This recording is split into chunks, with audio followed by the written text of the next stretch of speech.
ముస్లిమా అని ఎవరన్నారు సార్? నేను బాపనోని కాదు, ముస్లింని కాదు.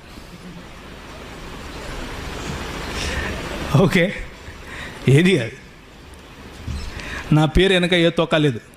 కానీ నేను మీరు అనుకున్నట్లు ఏది ఆ రెండు వర్గాలకు చెందినని కాదు. నా వర్గం ఒకటే, రైట్? ఒకే కులం. ఏ కులం? సేవకులం. ప్రభువుని సేవించుకోవాలి, ఆయన్ని వెంబడించాలి.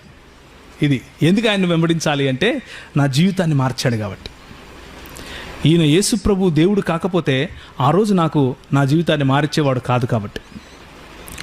నేను భయంకరమైనటువంటి డ్రగ్గిస్ట్, మీకు తెలుసో తెలీదో కానీ నేను భయంకరంగా డ్రగ్స్ వాడేవాడిని. పొద్దున్నుంచి సాయంత్రం వరకు అదే పని నాకు.